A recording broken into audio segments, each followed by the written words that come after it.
মুখ্যমন্ত্ৰী মহোদয় ৰেজাউল কৰিম ডাঙৰীয়া ইতিমধ্যে মাফ খুজিছে। পিছে আপুনি অসমৰ জনগণক মাফ কেতিয়া খুজিব? আপোনালোকৰ লুণ্ঠন ৰাজৰ বাবে যে আজি 30 লাখতকৈও অধিক অসমীয়া শিক্ষিত যুৱক যুৱতী নিবনুৱা হৈ আছে, বহুতে বহিৰাজ্যত কৰ্মসংস্থাপন বিচাৰি গৈ মৃতদেহ ঘূৰি অহাৰ উদাহৰণ এইখন অসমতে আমি দেখা পাইছোঁ আপোনাৰ ৰাজতে। কংগ্ৰেছ দল সদায় ৰাইজৰ আৱেগৰ লগত আছে।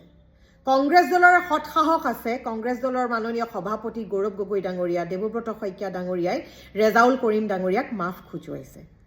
কিন্তু আপুনিতো নিজ মুখেৰে কৈ আছে যে সৰ্বানন্দ সোণোৱাল ডাঙৰীয়াৰ চৰকাৰৰ সময়ত যে চৰকাৰী চাকৰিৰ নামত অবাধে দুৰ্নীতি হৈছে। একে কথা আমিও কৈ আছোঁ সদায়। কিন্তু সৰ্বানন্দ সোণোৱালৰ দিনত যি চৰকাৰী চাকৰিত দুৰ্নীতি হৈছিলে, সেই দুৰ্নীতি পৰায়ণ বিষয়াসকল আজিওতো মুকলি আকাশৰ তলত আছে। আমিতো ক'তো তেনে একো ৰিপৰ্ট পোৱা নাই যে এইসকল বিষয়া যিসকলে দুৰ্নীতি কৰিছিলে তেওঁলোকক এৰেষ্ট কৰা হৈছে। আপুনিতো সেই দুৰ্নীতি পৰায়ণ বিষয়া তথা মন্ত্ৰী আমোলা যিসকল আছিলে সেইসকলতো আজিও অবাধে ঘূৰি ফুৰিছে।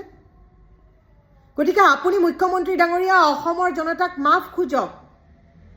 তাৰপিছত এনেদৰে কংগ্ৰেছৰ বিপক্ষে ভুৱা নিউজ প্ৰচাৰত আপুনি লাগি পৰিব। অসমৰ ৰাইজে আপোনাক কংগ্ৰেছৰ বিৰুদ্ধে ভুৱা নিউজ প্ৰচাৰৰ বাবে অসমৰ মুখ্যমন্ত্ৰী পতা নাছিলে, আপোনাক অসমৰ অভিভাৱক পাতিছিলে। কিন্তু আপুনি অসমৰ অভিভাৱক হোৱাতকৈও আপুনি ৰজাৰ নিচিনাকৈ শাসন শোষণ কৰিবলৈ ল'লে, কেৱল মাত্ৰ নিজৰ ঘৰ পৰিয়ালৰ কথাহে চিন্তা কৰিলে।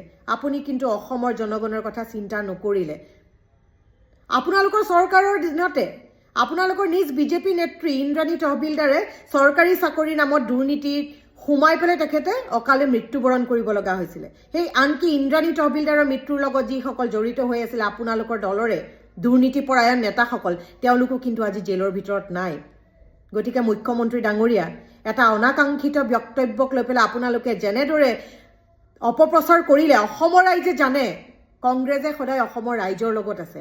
আপোনালোকে যিমানেই অপচেষ্টা নকৰক কিয়, কংগ্ৰেছক সেৱা প্ৰতিপন্ন কৰিবৰ বাবে অসমৰ ৰাইজে তাৰ প্ৰত্যুত্তৰ আপোনালোকক দিবলৈ সাজু হৈ আছে। গতিকে মুখ্যমন্ত্ৰী ডাঙৰীয়া, আপুনি অসমৰ ভৱিষ্যতৰ লগত আৰু খেলা খেলিব নোৱাৰিব।